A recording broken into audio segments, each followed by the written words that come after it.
ഇംഗ്ലീഷിൽ ഒരു ചൊല്ല് ഞാൻ കേട്ടിട്ടുണ്ട്, uncriticised life is not worth living. അതായത് വിമർശിക്കപ്പെടാത്ത ജീവിതം അർത്ഥശൂന്യം, അമ്മയെ തല്ലിയാലും രണ്ടുണ്ട് പക്ഷം എന്നൊക്കെ ഉണ്ടെങ്കിൽ പോലും നമ്മളുടെ ജീവിതത്തിൽ ഏതൊക്കെ പ്രതിസന്ധികൾ ഉണ്ടെങ്കിൽ ആ പ്രതിസന്ധികളെയൊക്കെ തരണം ചെയ്ത് ഇത്രയും സ്നേഹസമ്പന്നനായ ഒരു മാതൃകാ പുരുഷനെ എനിക്ക് കാണുവാൻ കഴിഞ്ഞിട്ടില്ല. അദ്ദേഹത്തിന്റെ മുന്നിൽ അദ്ദേഹത്തോട് ചേർന്ന് നിൽക്കുമ്പോൾ എനിക്ക് ലഭിക്കുന്ന ഒരു അനുഭൂതി എന്ന് പറയുമ്പോൾ സ്വന്തം മാതാവ് പൈതലെ അടുത്ത് പിടിച്ചു നിർത്തുന്ന ഒരു ആലിംഗനത്തിന്റെ സുഖമാണ്. അത്രത്തോളം ഞാൻ ധന്യനാണ്. നമസ്കാരം. ഇത്ര നന്നായി സംസാരിക്കുമെന്ന് എനിക്ക് അറിയില്ലായിരുന്നു. ഇംഗ്ലീഷും മലയാളമൊക്കെ അടിപൊളിയായിട്ട് സംസാരിക്കുന്നു. സ്കൂളിൽ പോയിട്ടില്ല, അതുകൊണ്ടാണ് ഉള്ള സമയം വേസ്റ്റ് ആക്കാതെ പ്രാക്ടിക്കലായിട്ട് പഠിച്ചതിനെ പോലെ.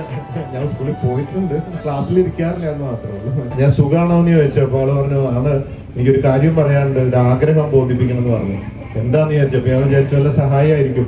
എനിക്ക് ഫിജി കാട്ടിൽ ചേരണം എന്ന ആഗ്രഹമുണ്ട് എന്നാണ് പറയുന്നത്.